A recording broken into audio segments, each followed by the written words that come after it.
warahmatullahi wabarakatuh. Jumpa kembali pada materi yang baru.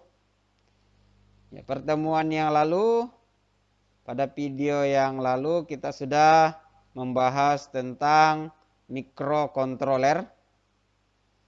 Pada kali ini kita akan membahas tentang macam-macam aktuator pada sistem robotik. Nah, sebelum kita mengulas macam-macam aktuator, ya, aktuator apa saja yang ada pada sistem robotik, ya, maka kita harus tahu, ya, apa sih itu namanya aktuator? Ya, memang aktuator itu pada pemula itu agak asing, tapi kalau teman-teman yang penghobi elektronika, penghobi listrik, maka saya yakin sudah tidak asing lagi yang namanya aktuator. Tapi kita tunjukkan salah satu, misalnya kita punya mobil-mobilan, dia mempunyai ban. Di saat kita on-kan, maka mobil-mobilan itu akan berjalan. Nah, dia akan berjalan. Jadi yang menjadi aktuatornya itu adalah dinamo, ya, atau yang melengket pada ban. Itu namanya dinamo. Itu bahasa masyarakatnya itu adalah dinamo. Ya, tapi kalau misalnya di dalam keteknikan itu namanya motor DC. Nah, itu salah satu aktuator. Jadi aktuator itu adalah komponen yang mengubah energi listrik menjadi mekanik atau gerakan. Jadi salah satu komponen elektronika yang mengubah listrik menjadi gerakan atau energi mekanik. Nah, itu adalah aktuator. Ya. Selanjutnya, apa sih fungsi dari aktuator? Ya, kalau di dalam robot, aktuator berfungsi untuk menggerakkan robot. Ada robot beroda. Aktuator digunakan biasanya motor DC yang dirangkai dengan roda. Dan robot bisa berpindah ke arah yang diinginkan. Bukan cuma robot. Ya, misalnya mobil-mobilan. Itu dia menggunakan aktuator. Itu motor DC atau biasa disebut dengan dinamo. Jadi motor DC itu yang berputar sehingga mobil-mobilan berpindah dari satu tempat ke tempat yang lain. Itu adalah fungsinya, menggerakkan robot. Ya, ada macam-macam aktuator. Ya, aktuator terbagi menjadi dua jenis. Yang pertama ada jenis yang bergerak berdasarkan rotasi atau putaran. Ya, seperti dinamo tadi, seperti motor-motor DC. Dia hanya berputar sesuai dengan rotasinya, berputar di tempat. Dan ada juga yang aktuator linear, yang bergerak lurus. Ya, jadi ada dua. Ada jenis yang bergerak berdasarkan rotasi atau putaran, dan ada juga aktuator yang bergerak lurus. Itu dua jenis aktuator. Oke? Mari kita bahas satu persatu. Ya. Yang pertama yaitu yang bergerak berdasarkan rotasi. Jadi aktuator yang bergerak berdasarkan rotasi atau berputar. Yang pertama, yaitu motor DC. Jenis penggerak yang menggunakan arus DC sebagai tenaganya. Jadi, motor DC ini adalah aktuator jenis penggerak yang menggunakan arus DC sebagai tenaganya. Yang mana namanya arus DC? Yang menggunakan arus searah. Ya, yang bersumber dari baterai atau power supply. Itu sudah menggunakan arus DC, direct current. Ya, dimanfaatkan oleh kumparan yang ada di dalamnya ada menjadi energi mekanik. Jadi kumparan itu disebut stator. bagian yang berputar. Nah, itu adalah kumparan, itu disebut dengan stator. Ya, stator itu adalah gulungan yang ada di dalam sini. Ya.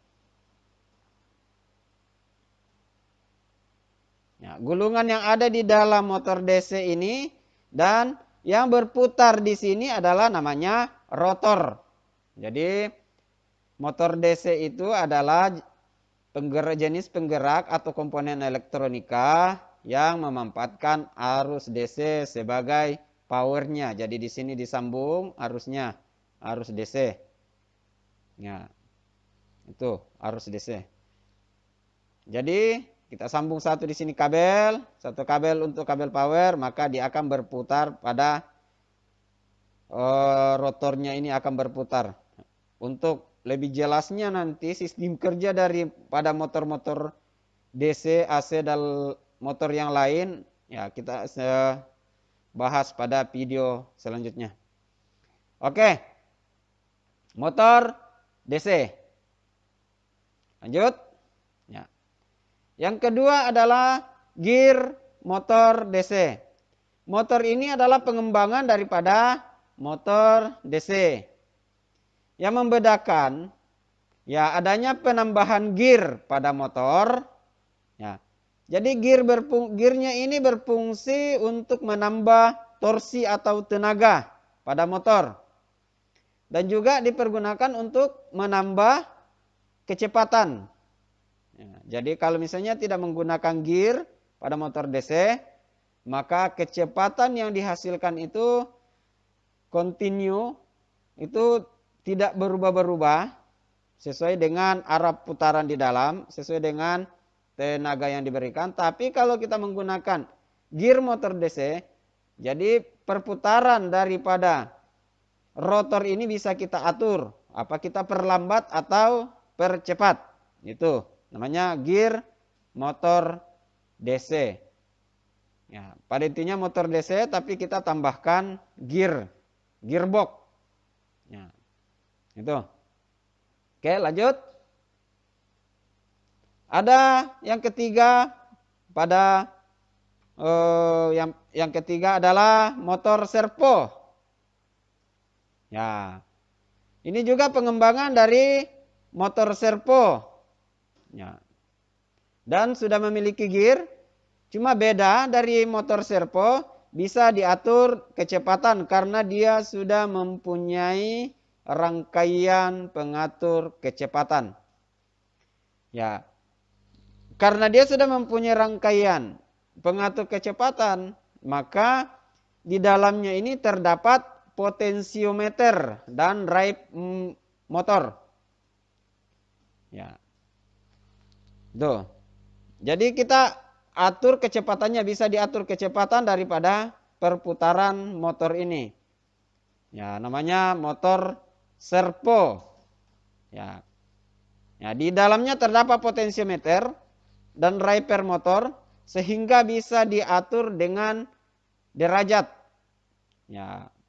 Berapa derajat perputarannya sehingga dia berhenti. Kalau yang tadi yang sudah lewat itu tidak bisa diatur seperti itu. Dia akan berputar terus selama diberikan power. Tapi kalau ini motor servo ini bisa diatur seberapa derajat perputarannya. Apakah 360 atau 180 atau 45 derajat. Itu bisa diatur perputarannya. Ya, biasanya digunakan pada robot, kaki-kaki robot atau lengan-lengan robot. Itu biasa digunakan di kaki-kaki robot. Dan di industri juga banyak digunakan motor servo. Ada yang besar dan ada yang kecil. Itu motor servo. Jadi motor servo ini adalah pengembangan daripada DC motor dan gear dengan menggunakan gear. Ya. Motor gearbox. Dia juga menggunakan gearbox, tapi bedanya dia sudah mempunyai pengatur kecepatan dan mempunyai pengatur derajat, seberapa besarnya derajat motor berputar. Jadi kalau misalnya kita kasih 360 derajat cuma berputar satu kali dia akan berhenti. Oke, lanjut. Smart Servo. Nah, ini ada namanya Smart Servo. Smart Servo lagi ini adalah pengembangan daripada motor servo. Nah, ini lebih di atas lagi dibandingkan motor servo. Nah, namanya Smart Servo. Di mana di dalamnya terdapat controller sendiri. Ya, dia mempunyai sistem feedback yang bisa dipasang antara servo dan tidak harus langsung ke controller. Ya. Ini biasa digunakan untuk pembuatan robot humanoid atau robot yang memiliki banyak servo tapi memiliki pin sedikit. Nah, jadi di sini misalnya kita membutuhkan motor servo yang banyak, misalnya humanoid, robot humanoid. Robot humanoid ini pernah kita bahas pada video-video yang lalu, yaitu robot laba-laba, robot yang mempunyai kaki banyak. Itu namanya robot humanoid. Jadi, misalnya robot humanoid ini mempunyai kaki lebih dari 4 atau lebih dari 2, maka otomatis kita akan membutuhkan motor servo banyak. Nah, tapi bisa kita mengganti dengan smart servo. Karena di dalam motor servo ini sudah memiliki controller, bisa mengganti beberapa motor servo. Ya, untuk robot humanoid. Oke. Lanjut. Ada motor stepper. Pada prinsip kerja motor stepper sama seperti motor DC. Ya, sama-sama menggunakan arus searah. Tapi stepper tidak berputar 360 derajat dalam satu step, melainkan berputar dari beberapa step. Ya. Untuk berputar 360 derajat, stepper bertahap 45 derajat dahulu dan lanjut ke 45 derajat derajat selanjutnya, begitu seterusnya. Tergantung dari jenis spesifikasinya. Jadi motor stepper ini mempunyai, kalau misalnya motor DC, dia gulungan yang ada di dalam, stator yang ada di dalam itu bersambungan semua, sehingga perputaran daripada rotor ini akan berputar satu kali step itu 360 derajat. Itu berhitung satu step. 360 derajat. Itu motor DC. Kalau motor stepper, ya ada 4 kali step karena dia mempunyai 4 bagian. Ya, ada utara, selatan, barat, timur. Setiap bagian itu ada step. Jadi dia motor stepper ini berputar satu step itu cuma 45 derajat. Jadi kalau misalnya dia berputar satu kali lingkaran atau 360 derajat, maka dia mengalami 4 step. Ya. Mungkin ada yang bertanya, apa sih perbedaan perputaran motor stepper dengan motor DC yang kita bahas tadi? Kalau motor DC itu kekuatan untuk memutar itu agak lemah dibandingkan motor stepper. Kenapa? Karena daya putaran daripada motor stepper ini memang agak lambat. Dia lambat daripada motor DC, tapi dia perputarannya itu sangat kuat. Ya, karena dia mempunyai setiap sudut itu mempunyai gulungan tersendiri. Tidak sama dengan motor DC. Motor DC itu perputarannya cepat. Sangat cepat karena dihitung satu kali step itu sudah 360 derajat. Sementara motor stepper ini hanya 45 derajat satu step. Jadi untuk berputar 360 derajat untuk motor stepper itu dia membutuhkan 4 kali step. Ya, untuk nanti membahas masalah motor DC, sistem kerja motor DC dengan motor stepper, itu tunggu video selanjutnya. Jadi kekuatan daripada motor stepper ini lebih kuat dibandingkan dengan motor DC. Ya, karena dia walaupun dia lambat perputarannya, tapi dia akan sangat kuat untuk memutar, misalnya memutar sesuatu yang agak berat, maka lebih baik kita menggunakan motor stepper.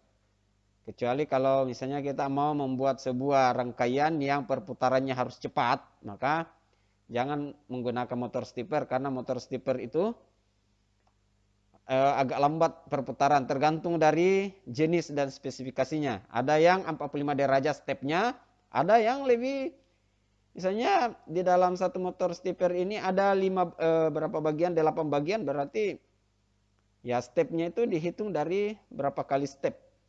Jadi kalau misalnya ini satu step, lewat satu step, 2 step, 3 step. Jadi untuk berputar 360 derajat itu dia membutuhkan 4 kali step.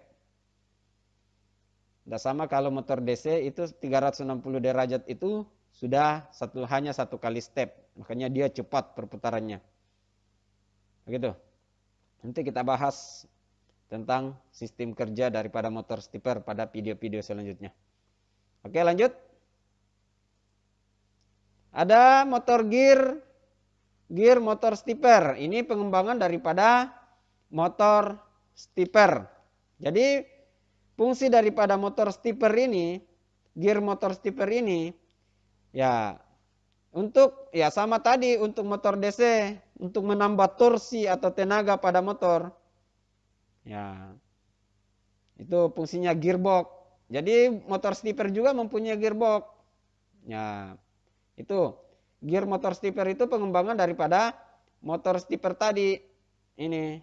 Tapi bedanya kita menambah gearbox. Jadi gearbox itu gunanya untuk menambah torsi, menambah kekuatan atau tenaga, karena di dalam sini ada gear. Ya, walaupun misalnya agak lambat lagi, tapi dia kuat karena dia mempunyai gearbox. Kayak mobil-mobil, rata-rata mobil-mobil yang mobil anak-anak ini yang biasa di lapangan-lapangan itu yang orang naik ke atas itu dia mau semua menggunakan gearbox. Karena kalau kita tidak menggunakan gearbox, motor yang memutar itu tidak akan mampu. Ya, nanti kita akan belajar, nanti akan kita bahas semua itu tentang gearbox. Oke, lanjut. Ya, itu yang tadi adalah, nah, yang pertama yaitu yang bergerak, aktuator yang bergerak berdasarkan rotasi. Nah, yang pertama yaitu motor DC, sudah dijelaskan. Ada gear motor DC. Yang ketiga adalah motor servo. Yang keempat adalah smart servo. Dan yang kelima adalah motor stepper. Dan yang terakhir adalah gear motor stepper. Oke, kita masuk pada yang kedua yaitu aktuator yang bergerak berdasarkan linear. Ya, itu ada perbedaan. Yang berdasarkan linear hanya maju mundur, maju mundur, maju mundur. Yang pertama tadi yang berdasarkan rotasi itu dia akan berputar, semuanya berputar.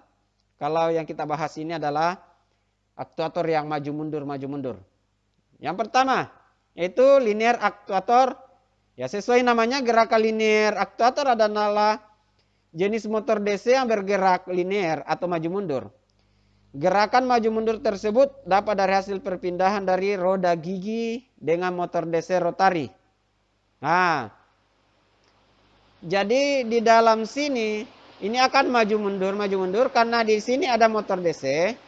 Tapi di dalam motor DC itu ada roda-roda gigi yang berbentuk ulir. Jadi kalau dia berputar maka itu akan ulir akan memutar roda gigi di sini sehingga dia akan maju. Seperti apa ya? Ya, seperti biasanya kita dapatkan di bagian optik TCD. Nah, itu dia akan maju mundur, maju mundur. Ya. Itu adalah yang maju mundur, maju mundur. Jadi ini maju, ini mundur, maju mundur, maju mundur. Karena di dalam sini ada motor yang berputar sehingga dia akan memutar roda gigi maju mundur, maju mundur. Oke. Itu adalah linear aktuator. Yang kedua yaitu solenoid. Ya. pada solenoid ini memiliki kumparan yang dililitkan memanjang, ya. Jadi di dalam solenoid ini terdapat sebuah lilitan dalam solenoid. Ini adalah tempat power masuk ke dalam solenoid. Ya.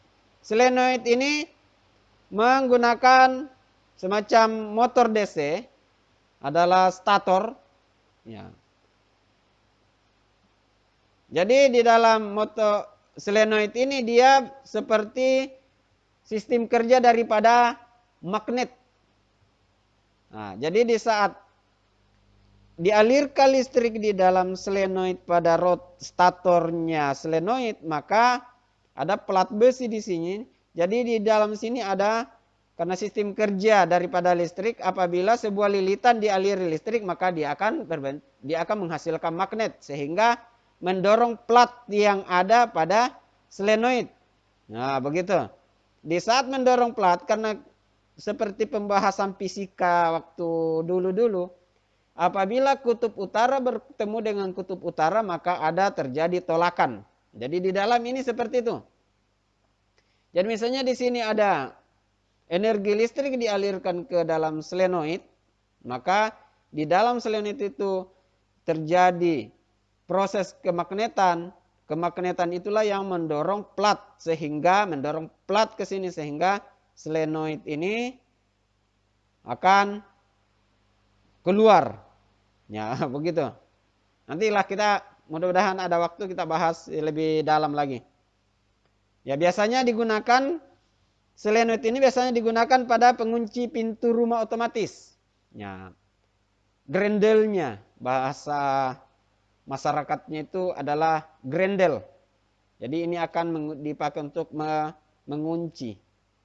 Di saat diputus tenaga, diputus power masuk ke dalam solenoid, maka ya benjolan-benjolan ini akan masuk ulang. Kenapa? Karena di sini ada pegas. Di sini ada pegas mendorong masuk ulang. Tapi setelah diberikan power, maka dia terjadi sistem kemagnetan, maka dia akan mendorong keluar. Seperti itu sistem kerjanya. Jadi dia keluar masuk. Itu. Jadi kalau misalnya ada pertanyaan nantinya tentang apa yang kita bahas kali ini, ya silakan bertanya di kolom komen. Insya Allah kita akan bahas bersama-sama. Selanjutnya, pneumatik. Nah, jenis aktuator ini memanfaatkan tekanan udara untuk menghasilkan gerakan mekanis linear. Ya, biasanya digunakan pada misalnya pintu-pintu bus. Di mana lagi yang menggunakan pneumatik? Banyak menggunakan pneumatik. Jadi sistem kerja pneumatik ini, di sini ada palep, di sini juga ada palep. Nah, karena di dalam pneumatik ini ada namanya sistem silinder tunggal dan ada namanya sistem silinder ganda. Jadi kalau misalnya sistem silinder tunggal itu dia akan didorong oleh tenaga angin masuk ke dalam sini. Nah, untuk kembaliannya setelah di sini ada palep, kita pasang palep di sini. Baru kita dorong menggunakan angin, ini adalah masternya. Maka angin masuk ke dalam sini, dia akan mendorong master ini sehingga dia akan keluar seperti ini. Nah, tapi setelah angin itu kita hilangkan lagi, maka di sini ada pegas. Sini ada pegas atau per, itu mendorong ulang masuk. Jadi kerjanya ini keluar, di saat diberikan tekanan angin, masuk, diberikan setelah tekanan angin keluar. Jadi yang menggunakan itu yang seperti alat press, seperti itu alat press, itu pneumatik. Banyak menggunakan pneumatik. Ya, jadi dia menggunakan tenaga angin. Jadi di sini kita berikan palep. Di sini misalnya kita sambung ke kompresor, maka di saat kita berikan angin masuk ke dalam sini, maka master ini akan terdorong oleh angin keluar. Nah, tapi setelah angin itu kita keluarkan lagi melalui ini, maka secara otomatis tidak ada lagi tolakan dari sini. Ya, maka pegas ini akan mendorong lagi sehingga dia akan tertarik lagi. Itu adalah jenis pneumatik. Ya, seperti saya bahasakan, insya Allah kita akan bahas satu persatu. Selanjutnya masalah pneumatik. Selanjutnya, ya, hidrolik. Nah, pada sistem hidrolik ini pada intinya mirip dengan pneumatik. Ya, cuma membedakan kalau hidrolik itu dia, kalau pneumatik tadi menggunakan tenaga angin, kekuatan pada angin dari kompresor. Kalau hidrolik ini dia menggunakan fluida atau zat cair. Biasanya juga menggunakan oli. Ya, menggunakan oli untuk mendorong masternya. Dan terbagi atas dua juga. Ada yang sistem ganda dan ada yang sistem tunggal. Ya, seperti itu. Cuma perbedaan daripada hidrolik dan pneumatik itu kalau pneumatik menggunakan tenaga angin yang dikompresi. Ya, tenaga angin untuk mendorong master keluar. Ya, untuk pada sistem tunggal. Ya, tapi kalau untuk hidrolik itu dia menggunakan fluida atau oli, biasa juga menggunakan air. Ya, tapi rata-rata hidrolik itu menggunakan oli. Di mana biasa kita dapatkan ya itu pada dongkrak. Ya, secara umum kita melihat dongkrak mobil itu. Jadi oli mendorong master di saat kita memompa dia, maka dia akan oli mendorong master ini ke atas sehingga ini akan jadi memanjang. Begitupun sebaliknya, kalau misalnya untuk sistem tunggal, dia menggunakan pegas untuk mengembalikannya. Tapi kalau sistem ganda, dia akan didorong lagi. Misalnya di sini diberikan oli, dipompa oli masuk, maka dia akan mendorong master keluar. Tapi setelah untuk mengembalikan kembali, maka oli lagi itu akan dipakai untuk mendorong dia keluar. Yang biasa digunakan yang seperti hidrolik itu biasanya pada eskapator. Di eskapator itu dia menggunakan sistem hidrolik. Jadi di mana letak perbedaan? Mungkin ada pertanyaan, yang mana yang lebih kuat mendorong? Ya, lebih kuat yang menggunakan oli. Ya. Makanya pada sistem eskapator itu rata-rata doser juga ada dan lain sebagainya. Kalau misalnya menggunakan di eskapator itu harus menggunakan oli karena kekuatan. Kalau menggunakan fluida itu lebih kuat dibandingkan menggunakan tekanan udara. Nah, seperti itu. Jadi untuk menggunakan tekanan udara itu banyak.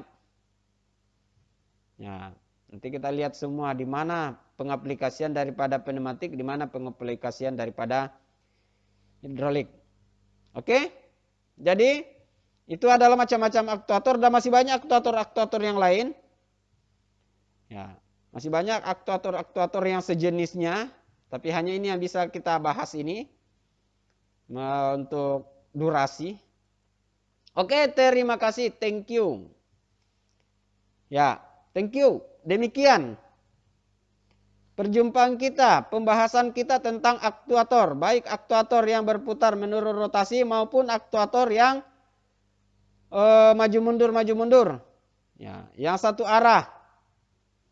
Jadi, ya, kalau ada pertanyaan tentang aktuator ini, silakan bertanya pada kolom komentar. Insya Allah kita akan bahas bersama-sama. Dan apabila pembelajaran ini bermanfaat bagi Anda, maka jangan lupa di like dan di-share kepada teman-teman. Sehingga apa yang Anda tahu kali ini bisa diketahui juga oleh teman. Demikian. Assalamualaikum warahmatullahi wabarakatuh.